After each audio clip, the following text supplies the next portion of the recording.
What's up, Junkies? Welcome back in for another edition of Pigskin Junkies. Hopping right into the NFL. We're going to be breaking down the North Division in the AFC and in the NFC.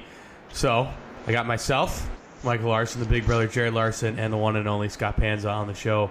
Once again, breaking down the NFL. Fellas, how we doing this week? Wonderful. It is so hot here. You cannot go outside. I wish football was on TV because then that would give me a reason to just sit inside and watch football. But instead, I have to wait. Connecticut's not so hot up here. It's actually quite nice, but all the preseason games have been running on the NFL Network. So I watched Daniel Jones's touchdown drive today, and he looked pretty good against that staunch Jets secondary.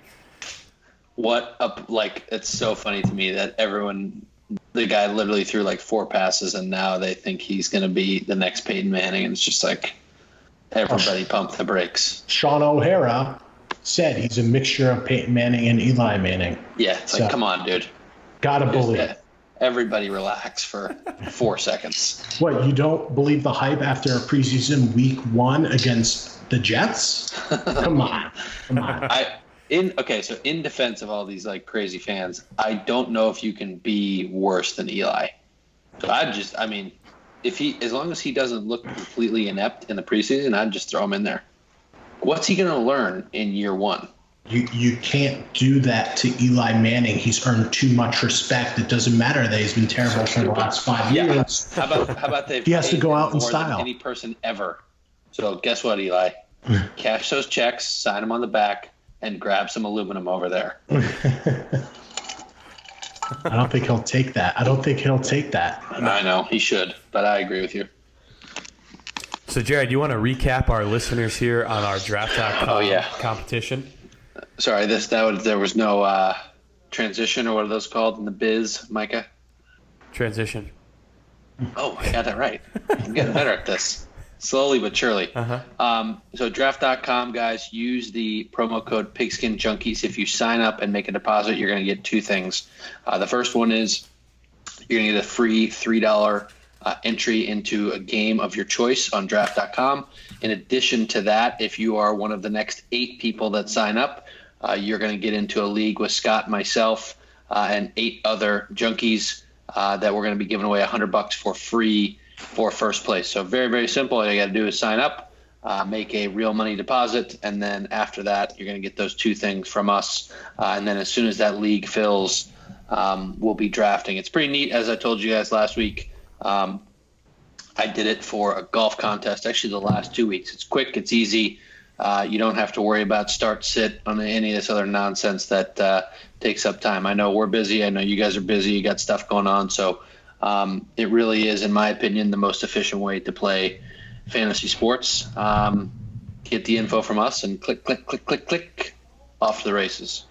I'm already at Pigskin Junkies. 31 drafts so far. So let me tell you, having Scott loves this stuff. Oh, this gets me so fired up, and they let you track how much exposure you have to all these players throughout your 31 contests and how much money you have risk per player. It's just fantastic. It's such a great app. Nice. It's very addicting. And then I think it'll take over DraftKings, because DraftKings is getting to the point, not to get too wonky here, but the rake in these DraftKings contests is getting obnoxious. The thing with DraftKings though is they make a millionaire every week, and I agree on the rake, but they make. So does the lottery. Yeah, I know. Just saying, it has people hooked. Hooked. I agree.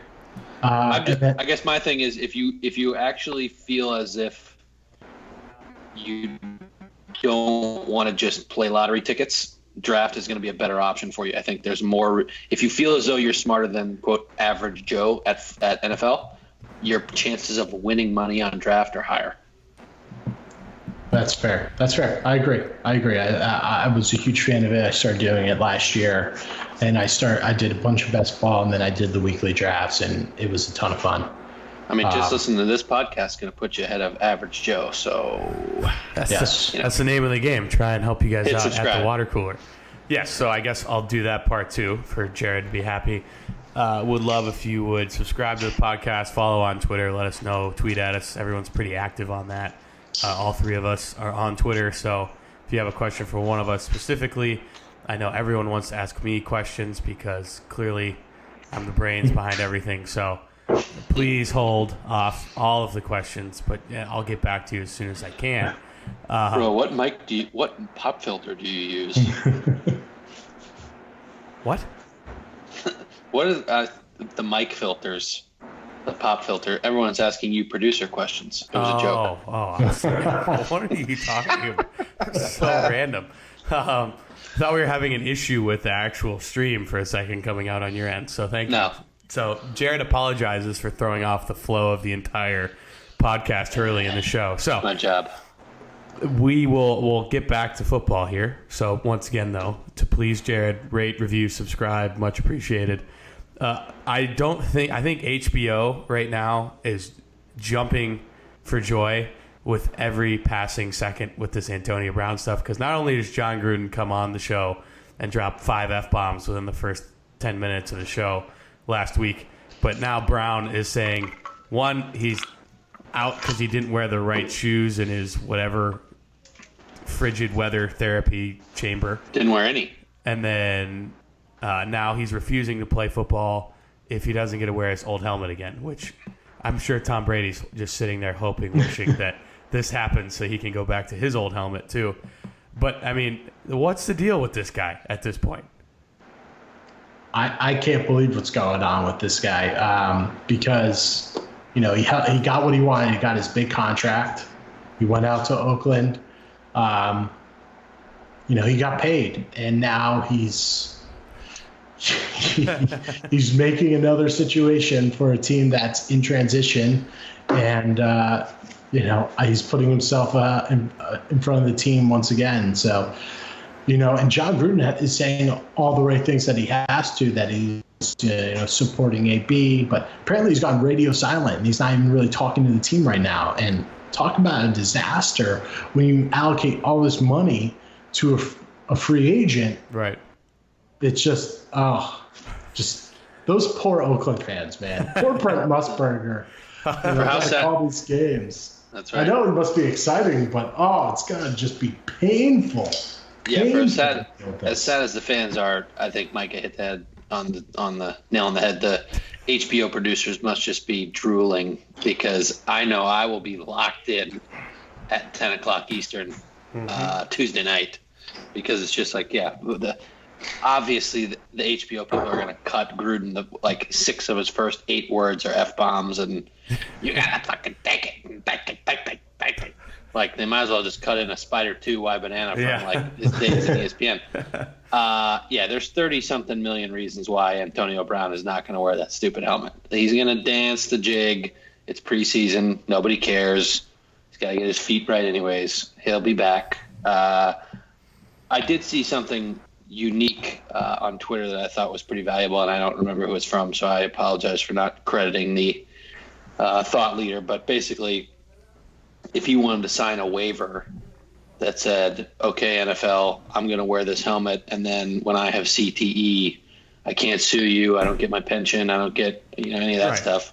I thought that made sense, because it's not just the NFL that's telling him that he has to wear this helmet. It's the players' union as well, that has collectively bargained for all this stuff. So, look, if he wants to run himself into trees and poles and whatever with this helmet on and kill himself, then I don't care. But under the rules of the current NFL, I think he'll be back for all the dollars and cents reasons. Yeah. Any other? So what? I guess we saw Nathan Peterman in action. I think all he did, the only highlight I saw was him running. So that's good. Yeah. Not throwing the football, which is a positive. If you're a Raiders fan, I got a question, because I legitimately think this will happen at some point this year, that Gruden will start him at quarterback. I really hope that happens, because that's an auto bet if it does happen. If Nathan Peterman gets a start, it doesn't matter what the number is. You're just betting against him, because it's smart no matter what. No matter the number, you're betting against Nathan Peterman. And Chucky is just talking him up. We talked about it last week, but he's just talking up Nathan Peterman. So he's going to talk himself into it, especially since the Raiders have touched it, and we're not talking about the West, but a little preview. They have a brutal schedule, and they're on the road from the end of September until early November. They do not have a home game. So that's just ripe for Nathan Peterman time. Yeah, I agree. I think for whatever reason, he's got this hard on thinking he's like the quarterback whisperer because he won a Super Bowl with Brad Johnson or whatever it was. And it's just like, dude, they were middle of his time in Tampa, they were mediocre for an overwhelming majority of the time. And he won a Super Bowl with Tony Dungy's defense and defensive players and Brad Johnson. And now he thinks he's just this loser. So I think things are going to get worse in Oakland before they go to Las Vegas. And I think Scott hit the nail on the head. If you see them at a 2-8, 2-9, 2-10 type of record, you can bet your bottom dollar that old Nate Petey is going to be trotting out there for the Oakland Raiders. Oh man, I can't wait to see it. I can't wait to see the line. I hope it plays just because I'd love to see the number, because it's literally I don't think they can hang it high enough. No, to not just get a flood of whoever they're playing that week money. I remember last year it was Bears at Bills.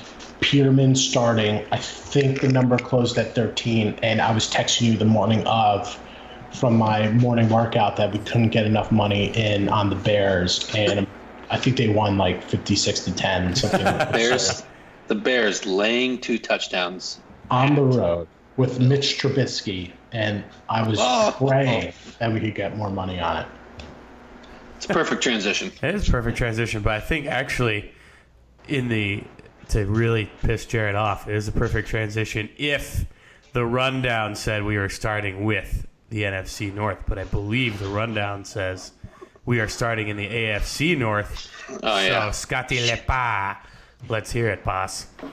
Oh, man. So let's kick it off with the AFC North, and there's a couple juicy bets and a couple juicy props, but we'll kick it off with the Pittsburgh Steelers. I think this was a get-right offseason with them. They got rid of Le'Veon Bell. Antonio Brown are gone. James Washington, don't get too hyped over preseason games. Preseason week 1, James Washington looked pretty good. They had Jalen Samuels showed out last year. James Conner back. They got the distractions out of the way. I'm hearing good things about Dante Moncrief in camp. Their over-under is at 9. I am a fan of the over of 9. Steelers, I'm projecting 12 wins this season. I really like their spot. There's not too much value in them to win the division in markets from what I'm seeing. It's at plus 175. I don't think that's particularly interesting. One thing I do love, one great prop.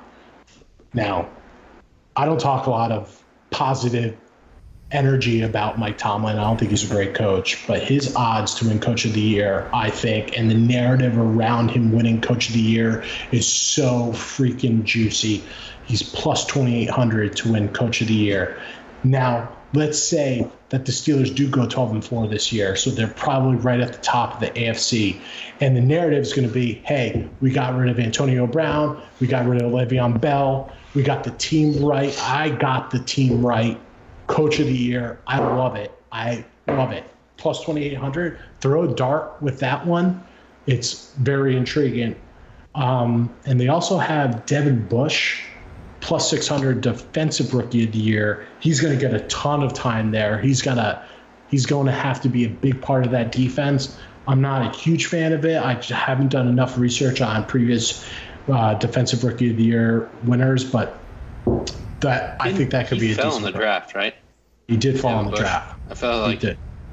I don't remember where the Steelers were exactly, but I remember watching it and like, oh, he fell this far. Yeah, but I think he's from Miami. It's an interesting number, but Mike Tomlin plus 2,800 Coach of the Year, freaking love it. So he's been there 12 years. How old does that make you feel? I feel like he hasn't been there that long. I'm like, man, I was looking at it. And yeah, so the intriguing part to me about the Steelers is this has really become a team of kind of their brand versus what is reality. their brand, obviously built on the numerous Super Bowls that they have, is just defense, tough nose, run the ball, blah, blah, blah, like Steel City, that's kind of their thing. That's not what this team is. They're going to be slinging it around the yard, Big Ben, obviously, and quite a bit of receiver talent. So, numbers 9, actually have to lay 125 for the over. They haven't won less than 9 games in the last 3 years. I think losing Mike Munchak is a big deal for this team. I agree with Scotty that 28-1 is not a bad little dart based on the narrative. And if they do wind up going 12, 13 wins, that is precisely what people are going to be saying. Look at the job that Mike Tomlin has done. For him being a defensive-minded guy, they really can't stop anybody, which is just extremely perplexing to me. So I'll be looking to play a couple games over the total. Can't wait for them to play Scott's Patriots on Sunday Night Football to open the year. Juice, but I'll tell you, they have a really intriguing stretch, and I think it'll define their season. Starting with hosting the Dolphins on Monday Night Football, which could be easily an overlooked game for them, look-ahead game, because then they'll have Colts coming to town, and then Rams coming to town, and then they go travel on a short week to the Browns on Thursday Night Football. Mm-hmm. I think this is a critical stretch. Now, say they come out of that stretch and they go 4-0, I mean, that's Mike Tomlin Coach of the Year right there. That could be the defining stretch for this team. And then losing the AFC Championship game to the Patriots. Yeah. Well, let's not worry about that. We're just talking about regular season. We don't have to talk about how they get pwned in the postseason. Yeah, schedule breaks nicely for them this year. I agree. Yeah, because they're playing the third place schedule or the second place schedule. They're because the Ravens won the division. Now moving down, I'm in on the Browns hype. I think they're legit. I think they're going to have some growing pains with Freddie Kitchens as the new coach, but I think they're going to be right there at the top of the AFC race. Their number's 9. I'm not going to touch it at the over, but I'm projecting them to be a 10-win team right on the doorstep of the playoffs. There's a lot to like about this team. They've been accumulating assets on the defensive side of the ball for years because they've been drafting at the top of every draft, it seems like. Baker Mayfield is absolutely legit. Him and Odell are going to just torch scoreboards this year, I think, at times. They'll have Kareem Hunt coming back for the stretch run. I'm a huge Nick Chubb fan. Njoku, Landry, Higgins. This offense is loaded. I think there's going to be some growing pains because they may get too high after some big wins, and they might have some letdown games. I saw it last year when they traveled to Houston. They got absolutely torched. But I'm a believer. I know they have a lot of hype, but I'm not going to but if I went gun to the head, I would be betting over on the Browns. Is there any room left on the bandwagon of the Cleveland Browns? No, absolutely not. I can't believe I'm saying this out loud. It's loaded. Everyone's on it. Yeah, go ahead, Micah. Well, I was just going to say it's crazy that, and I get it, Odell and Landry were unreal receivers together when they were at LSU, but these guys haven't even played a game together yet. We don't know how the dynamic's going to shake out because they both like getting the ball. I mean, they're already saying this is the greatest wide receiving duo of all time.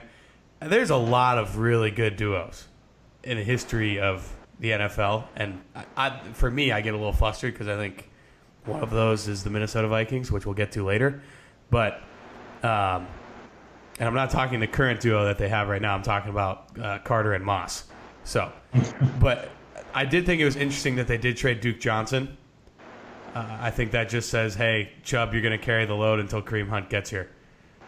And then they're going to go from there. But Jared, you're dead right that there's no room left on the Browns bandwagon. It was getting full from the lovable losers thing, but now they're actually good and have players that bandwagons fan, which is this new NFL of fantasy football. I like him, and wherever he goes, that's who I'm a fan of. When Odell Beckham Jr. went to Cleveland, he took a lot of fans over with him. So Be interesting to see what happens. Well, and I agree with Scott. I mean, I think there's a lot of reasons to be excited about the team. The talent is extremely high on offense as well as on defense, primarily built at the draft. But there are a lot of unknowns. I mean, you have Freddie Kitchens as a first-year head coach. Mm-hmm. I understand that he played a little bit last year. We saw Todd Monken down here in Tampa with Jameis not do anything. Remains to be seen based on what I've heard in early indications here, whether that's Todd Monken's fault or Jameis's fault. Now, what I will concede is that Hugh Jackson is, in the time that I have been watching the NFL, is unquestionably the worst head coach ever. Like, not even close. So I'm going to give you this statistic. Games under Hugh in 2018, they were plus 11. This is in the first 8 games. They were plus 11 in turnover, and their record was 2-5-1. Since 2006, 38 teams have been plus 8 or better. Remember, they were plus 11.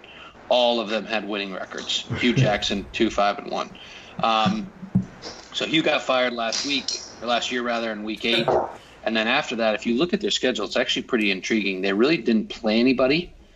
They were favored in 6 of 8 games. They were a 1-point dog in Denver and a 3.5-point dog at Pittsburgh. So, Baker lit it up with Freddie Kitchens in the last part of last year, but they really didn't have a tough schedule either.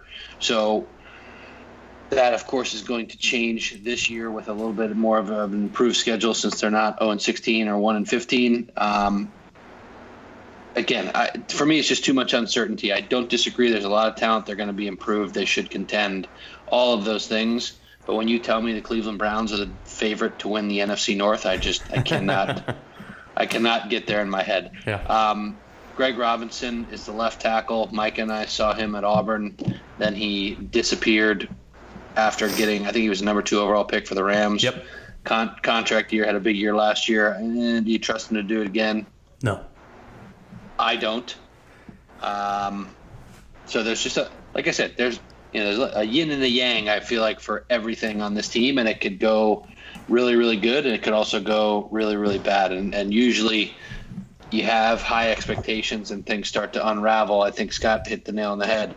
You trip on your own, coming out of the box a little bit, and maybe that changes the glide path of the season. Yeah.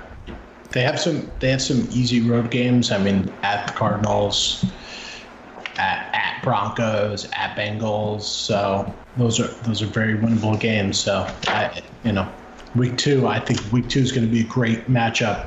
Browns Monday Night Football at the Jets. I mean, that right there, that's a how's our season going to go game right there. That's a game they should win, but it's going to be a tough environment, and Darnold may light them up. So, yep. Scott, I got to ask you. So I know next is, I believe on your list is the Ravens, correct? Correct. So probably the most interesting draft pick, in my opinion, taking Marquise Brown in the first round for them. And then acquisition of Earl Thomas. Do you see that really making a difference with this team moving forward? Or how do you see this year shaking out for them? I think the Ravens are a massive short for me this year. Rookie wide receivers, it's a flip of the coin. Earl Thomas, back end of his career, I think he still has some juice, but they all have C.J. Mosley in that linebacking core. I think this year coaches will have had more time to look at the tape of Lamar Jackson. Mm-hmm. I think last year was a flash in the pan type of season. A lot of good breaks for the Ravens. I'm heavily short the Ravens this year. I think it's a very strong under bet. It actually opened at 9. It's moved down to 8.5, and it's at minus 139 at 8.5. So you can tell that the money's flowing in on the under. I'm projecting them to go 5-11. I'm just not a huge fan of this team. I'm not a huge John Harbaugh fan.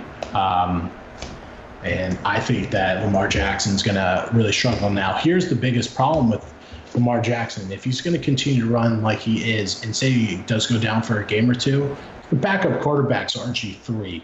You're not winning any games with RG3 coming in and playing backup duties. I think there's a high potential for Lamar Jackson to get hurt. Just 16 games running that much, I think it's going to be tough. And I'm short the Ravens this year. So this is first disagreement that Scott and I have had really on the podcast. Ooh. Is I don't think it was a flash in the pan. The reason that I'm not betting the over that Scott had mentioned is because of precisely that. I think, and it's ironic that RG3 is his backup, since that's really what derailed RG3's career, was that knee injury in the playoffs by none other than the Baltimore Ravens. Haloti Ngata, I think, is the guy that injured him. So it's like 4 degrees of Kevin Bacon here. But this defense is stacked. I mean, there's really no other way to say it. John Harbaugh's been here 11 years, bringing in Greg Roman for the offense. A lot of question marks there. They were extremely efficient. I will be watching very, very closely week 3 when they go to Kansas City. I think it breaks nicely. They got to go to Miami, and then they get Arizona at home, so they should be able to take advantage of, we'll see if Fitzmagic starts for the Dolphins, but then Kyler Murray in just a second NFL start. So I expect them to get out of the blocks pretty quickly. But really what I want to see is Lamar in this stretch here of weeks 3, 4, and 5 at Kansas City, home Cleveland, at Pittsburgh. I'll be quite intrigued to see whether or not he can throw the ball against a NFL defense with an off season for the coaches to slow down the run game. Because the question is, I mean, I feel like you're going to fall in one of two camps. Either you feel like the Chargers last year solved the Rubik's Cube of Lamar Jackson running the ball and shut it down and provide the blueprint, or you don't. And I think if you feel like they solved it and other people will just copy that and they won't do anything, then it's an under 8.5 is pretty clear, as it sounds like Scotty's in that camp. I also think if you don't believe that is the case, there's some significant value to the over here based on their ability to run the ball and really prevent points on defense. I'll tell you now, they're playing a first place schedule, so their road games, they have Chiefs, Steelers, Seahawks, Rams, Bills, Browns. And the other, I guess you could say, throwaways are Dolphins, but that's week 1 in Miami. It's going to be, like you said, Jared, super freaking hot. This is true. And what if you cook an egg outside right now? I mean, so that's, not ideal. And actually, that's homecoming for Lamar. Spoiler alert. From Miami. Week 1, Dolphins at home plus 4.5. I already have my eye on that game. I need to see how the Dolphins offensive line shakes out, because there's some issues there, and the Ravens can take advantage. But I think that's going to be a juicy number. I just think they're just looking at that schedule. I mean, tough schedule, no doubt about it. Find me that third road win, because I think you're going to struggle to find it, especially, people may be down on the Bills, but it's going to be December. Well, that's what I was going to say. I know how bullish you are on the Bills, rather. And then wrapping up with the Bengals, I just 2 wins, maybe 3. It's just weird. It's just come on, 2 wins. They're over under numbers at 6. It's moved down to 5.5. Cardinals at home. Since AJ Green got hurt, I'm sure. AJ Green got hurt. Tyler Boyd is a little bit of a Tyler Boyd, Joe Mixon, some cutesy fantasy picks, but I don't know. They got smashed by the injury bug last year, and new coach. And I really do like when a new coach comes in and takes a team in transition. And Bengals are definitely one of those teams that was stuck in a rut of having the same coach there for so many years. So maybe it could be good for the culture shock. But was Zach Taylor really the guy that they wanted, a QB coach? I don't know. I think you'd want someone a bit more seasoned and who had a bit more experience to take that one over. So I'm short the Bengals. I'll sprinkle on the Bengals under, but I think you're going to have more value betting against them throughout the season. I agree. Schedule's brutal. I will be looking to fade them early in the year. I will probably look to switch on to them as you get into the back half of the year. So interestingly enough, last year in 1-score games, I think they were 5-1 against the spread. 1-5 against the spread. So I would expect some mean reversion there. And floor is pretty low here. I do agree with Scott there, where if things start coming off the tracks, it's gonna get ugly. Fast. Brutal division. Brutal schedule. Yeah, there's really no other way to say it. I mean, I would say the gimme games are home against Arizona, and after that, I really don't see anything where you feel comfortable about a win. Yep. This was last year. The Bengals were the first team to finish last place in this division since 2010. The Browns held that title that entire length of time, which is just absolutely egregious, and I think kind of goes back to what we were talking about. Crazy. So, I guess we'll hop over to the other side, to the NFC side. I guess I'll throw this in too real quick about the Bengals. Eifert, I don't think there's one person in the NFL who has the talent that he has to change a team and affect a season who has never been healthy, ever. I mean, that guy always gets hurt. Every year, poor guy. I'll tell you. And I always draft him in some fantasy league. I'm like, oh, maybe this is the year. It's not the year. Scott, when you play in 37,000 fantasy leagues, you're bound to have him in one of them. Fair. So let's hear it. I'm in for this now, and Jared's been calling me out because he thinks I'm going to be a homer on this, but I think I'm going to surprise him a little bit. Partially because I just want to try and surprise him to piss him off because he thinks he's right all the time. But two, can you tell he's my brother? Does it stick out a little bit? So Scott, I'll let you take the floor here. So NFC North, best division in football. I don't think it's close this year. Whoa!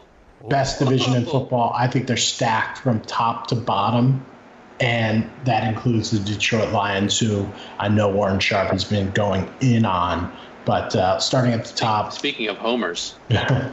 Packers, top of the division. Their over-under number is 9. I like the over. I see them getting to 11 wins. I like teams in transition with new coaches.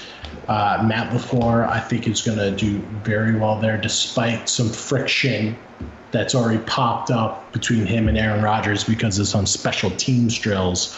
But the Packers, they do benefit from the third-place schedule because of last year and the dumpster fire that was last year. Having said that, they do have some tough games. They go at the Chiefs. They go at the Chargers. They go at the Cowboys. They go, obviously, at the Bears because it's in division. But they do have the benefit of playing the Giants, the Redskins, and the Raiders. So, those are just fantastic games to play. Oh, and they have the Eagles on a short week. At least it's at Lambeau. But I think that this is a team that has a lot of weapons on the offensive side of the ball. I think that they're going to spread out teams. I think they're going to put them in uncomfortable positions. I think that you have a fiery Aaron Rodgers off a year that was definitely not what he wanted to do.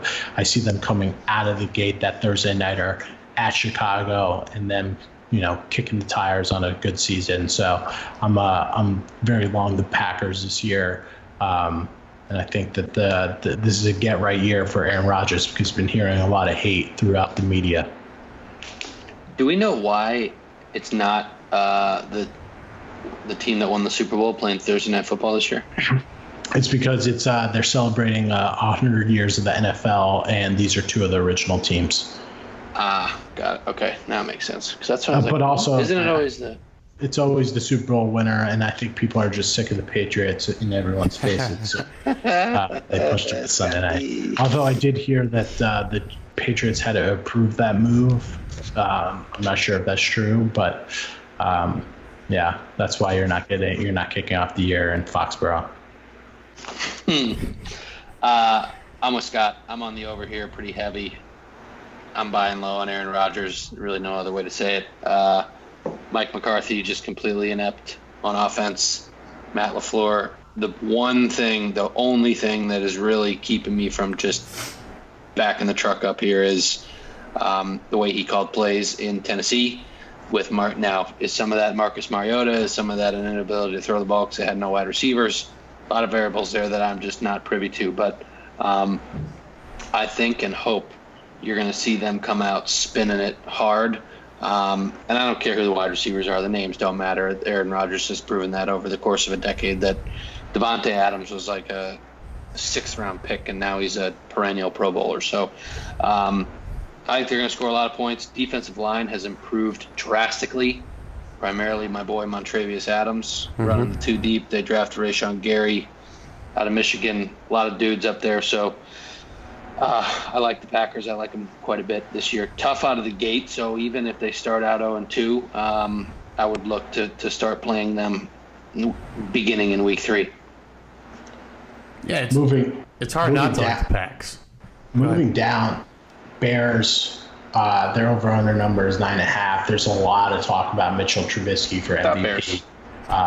Don't you dare fall into that trap of taking Mitchell Trubisky for MVP. That's just crazy talk. While we're on the subject, a lot of people are tweeting about Jameis Winston for MVP. You are just out of your freaking minds if you bet Jameis Winston for MVP. Please save your money. First of all, your team has to win over 11 games for you to get the MVP. And sorry guys, they're not winning 11 games. They have a terrible defense. But back to the Bears. Just put your money on Tom Brady. The first 2 weeks are brutal for the Bears, so they open with the Packers, and then they go at the Broncos, and the Broncos in the first 2 weeks of the season have a crazy high win percentage against the number and straight up, so tough opening schedule for the Bears, but then they go at the Redskins, get right game, then they host the Vikings, and then at the Raiders.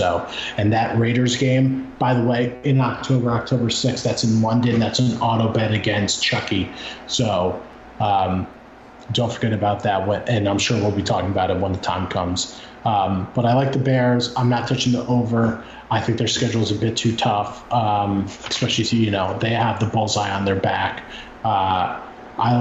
If gun to the head, I'd say over, but I see 10 wins out of the Bears. I think they sneak into the playoffs with the Packers out of this division. No depth. I'm actually going to be betting the Bears to miss the playoffs, minus 120. Ooh. If you look at their cap situation, it is not pretty. You have Khalil Mack is going to go up, I think, by double. I want to say DJ Trevathan goes up by a significant amount. And then obviously you have the lingering contract with Mitchell Trubisky as to whether or not they want to sign him to some type of long-term deal. So there's not a lot on the 2 deep here. They were very, very fortunate last health and schedule. One of the lowest teams in the league in terms of games lost. I'm not denying the frontline talent, but what I am denying is if you start to catch a few breaks from the injury bug, winning 10 games becomes extremely, extremely difficult given the depth that they do not have. So I also think the offense is pretty simplistic.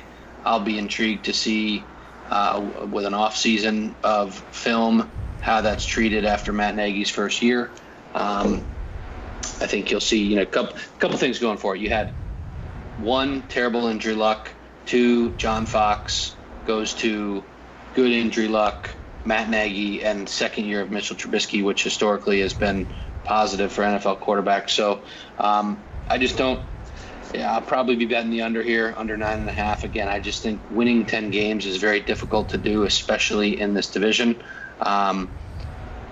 Quite candidly, I could see myself just betting under on 3 of these teams and hoping that I go 2-1. Because I think it'll be more SEC West style, like bloodbath. You're not going to have a king of the mountain in this division, in my opinion. I'll tell you, They catch a break because they host the Chiefs in December in Chicago, and that's a great spot because it's going to be freezing cold, and those tough, those road games against one of the best teams in the league in that cold weather is a great benefit to them. They do have some cupcake games on the schedule because they have the Giants and the Skins and the Raiders. So I think it's a tough number, in my opinion, to bet the under, but I see where Jared's going with that, and he's absolutely right on the injury bug. They definitely avoided it last year. So it's just so hard. That's the hardest part of the whole thing. Like, could the Bears win 12 games again if they stay injury-free like they did last year? Yeah, no doubt. But it's like, okay, if we're going to be staking money here, which side of the coin do you want to be on? Is regression more likely or is continuation more likely? Chase Daniel, no thanks. I don't know. I was just going to say, I remember last year he went on the road on Thanksgiving and beat the Lions. That cost me some money. It did for me too.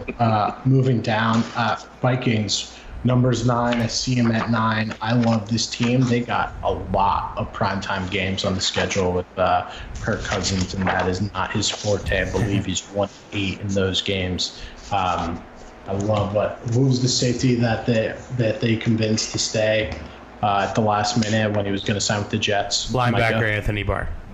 Anthony Barr. I don't know why I said safety, but Sadejo's gone. Poof. Sadeo. Where'd he go? I believe Baltimore. No, excuse me, Philly. He went to Philadelphia. Philly. Okay. Yes, Philly. Lots to like about this Vikings team. I think that Kirk Cousins for fantasy is a stud steal late. I'm all over Dalvin Cook. I'm all over Adam Thielen.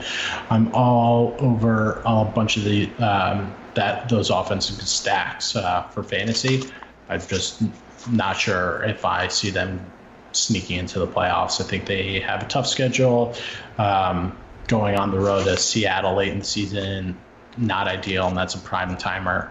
I think it's going to be a slugfest in this division. I think all these teams are stacked, actually, so they're all just going to beat up on each other, and I think Vikings are just going to be that team that's left out. Go ahead, Micah. No, you got it, Jay. I want to hear you first. Ooh. No, you go. Yeah, so my notes for this are literally the first thing is primetime Kirk 5 ! Underline ! Times. It's a tough draw. I mean, they get Washington on Thursday night at home, but then Sunday night road, Monday night road, Sunday night road, Monday night home. So just a tough break scheduling wise. I actually like DiFilippo. I thought they were making the right moves, the right play calls, given the offense that's out there, and the fact that Dalvin Cook was hurt last year. I think Dalvin Cook's ready for a monster fantasy season. I'd take him in the first round if you're into that sort of thing. I'm not a huge fantasy player, but Mike Zimmer has telegraphed that he is going to run the ball, and they are going to continue to run the ball regardless of what offensive coordinator they have in there. And if this guy doesn't want to run the ball, then he's going to fire him and get someone in that does. Mm-hmm. The defense is very, very, very good. And I think if they got out of their own way on offense, I think they could win the division and win 12 games.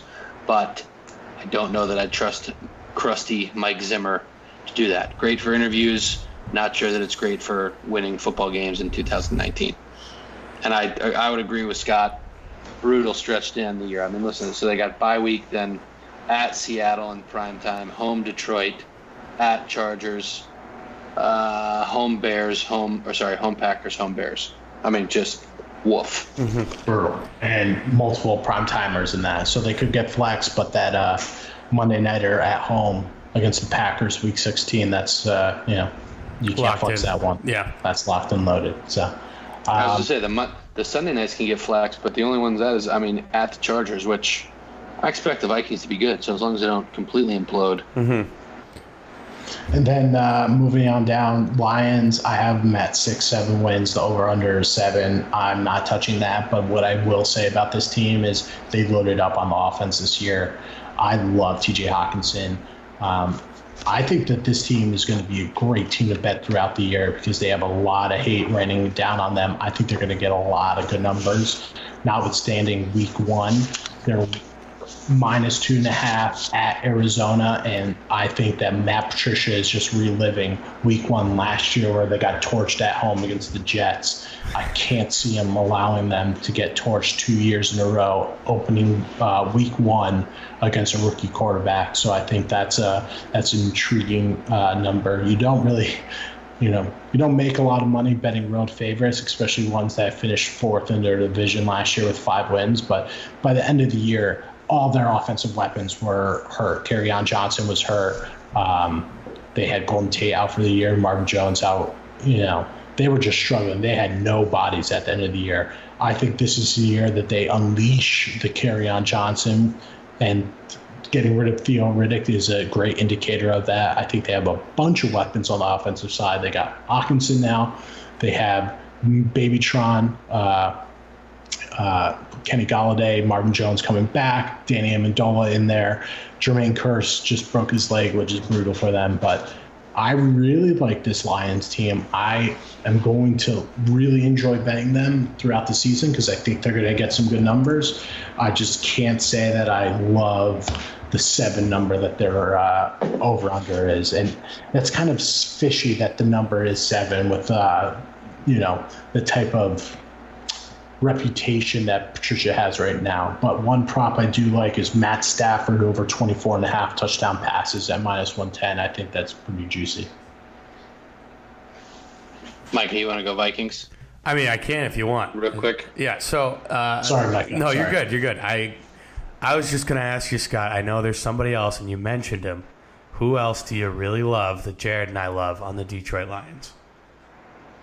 Oh, Kerryon Johnson. Kerryon Johnson. I think he's going to have a good year this year. This year, baby. Just going back to the Vikings real quick, the biggest move, obviously, for the offseason, Scott said it, was Anthony Barr was literally going to go get on a plane to New York and was going to be on the Jets, and that was going to hurt big time because what Anthony Barr and Kendricks are able to do with that double A-gap lineup on third down and able to drop into coverage man-on-man with someone is unbelievable, and it fits right into Zimmer's scheme. The biggest addition of the offseason outside of that was Gary Kubiak joining the squad. I think that is huge. I think he fits in line with Zimmer, but it's going to be someone who offensively is, I think, going to be able that Zimmer's going to listen to. Because I think with these last people, he says it all the time. I coach the defense as a head coach because I want my team to know I know football, that I'm not just a guy who delegates. And I think having Kubiak will definitely help Zimmer, and it'll help Stefanski because he's still new to all this as well. Big question mark with them is going to be the O-line. Obviously, try to address that in the draft by taking Garrett Bradbury out of North Carolina State. And then they brought in Josh Klein in free agency. So we'll see how the O-line does.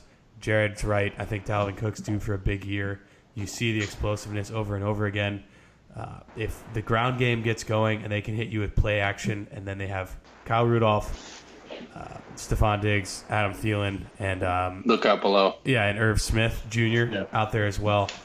I think this is a team that has a really high ceiling, but also has a really low. They can go one of two ways because, like you said, the division and the schedule are going to be brutal, and if you get where you start snowballing in the wrong direction, it can be really hard to fight back. You don't get many breaks in your schedule to help you get things back on the right track.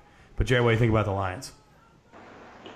I would disagree with Scott on the Lions. I just don't. I mean, I think Matt Patricia is kind of a similar mindset to Mike Zimmer with less talent. I mean, like I look at this roster and I'm like, woof, who is on this team? It's Matt Stafford and like a bunch of.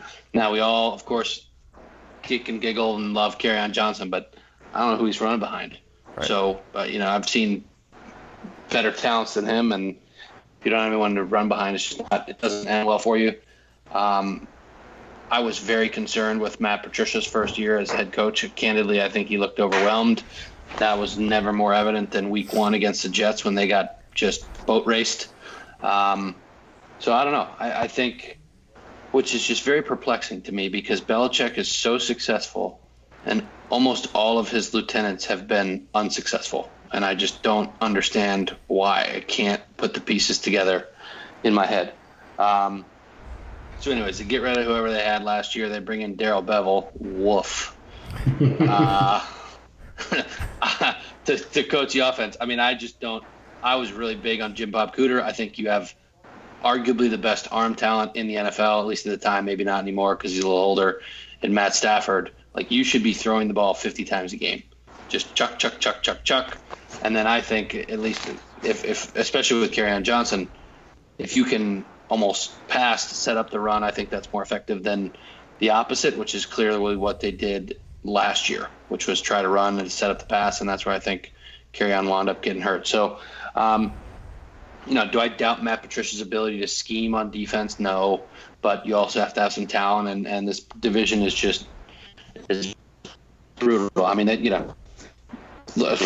at Arizona, so you catch a break there. But again, they also play the Jets last year, week 1. Everyone thought they were going to boat race when they got dump trucked on Monday Night Football.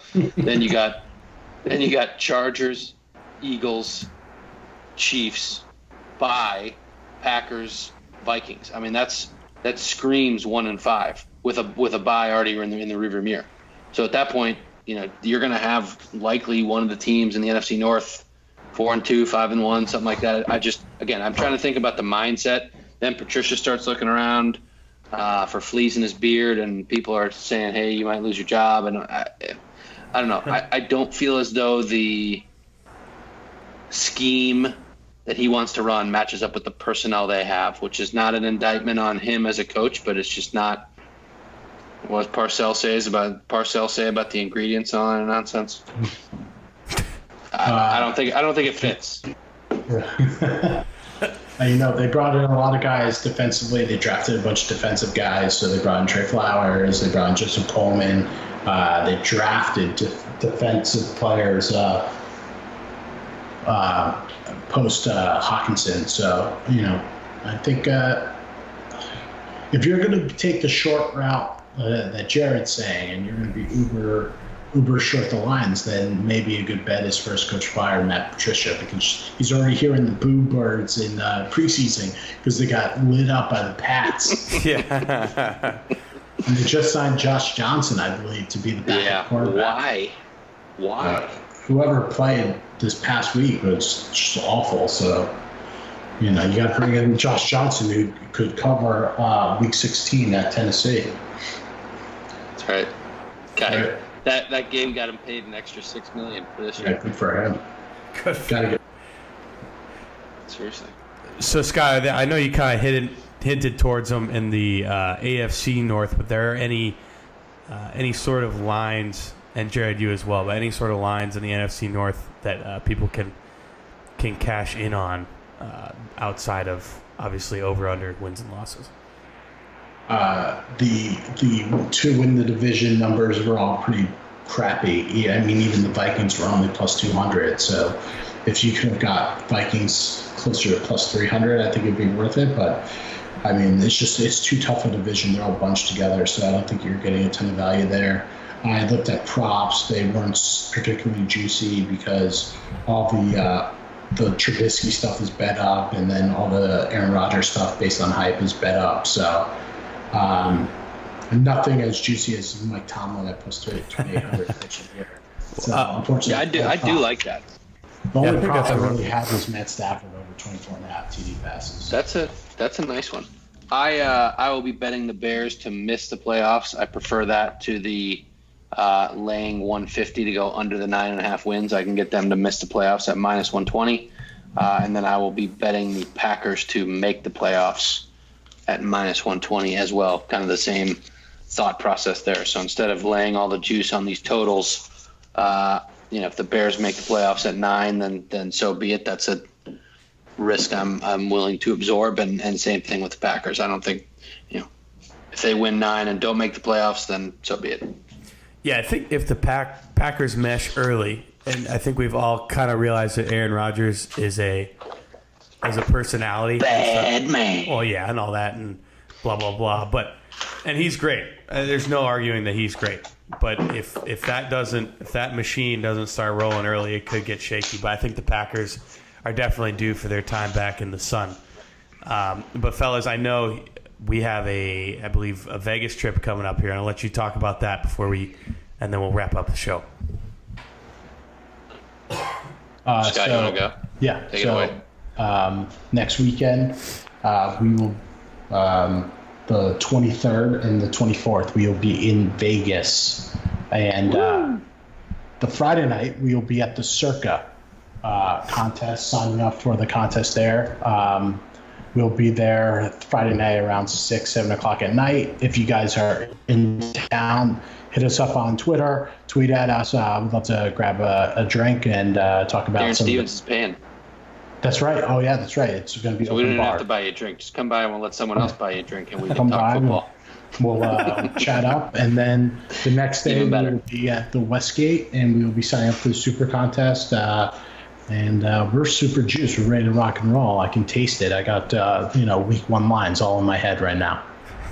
Just sitting in the office, sitting there thinking about the all bets. I'm thinking about. Just summertime blues, sitting there staring at numbers, trying to figure out what we're going to play.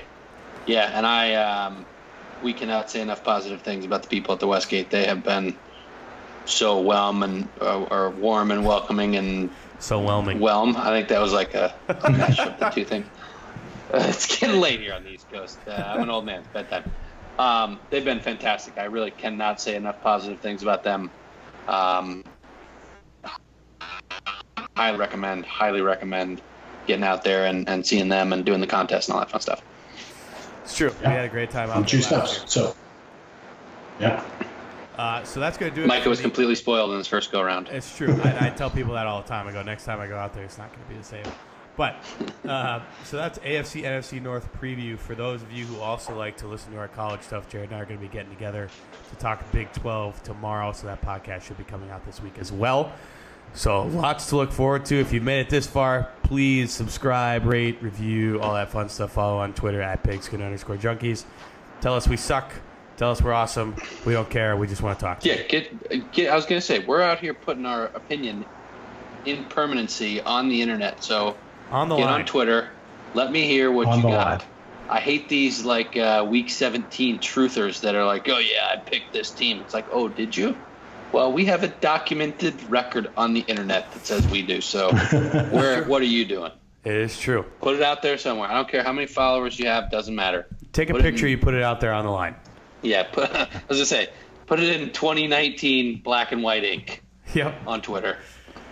It's true. Well, that's going to do it for this week's edition of Pigskin Junkies. Thanks so much for tuning in, and we will see you all later. See ya. Later.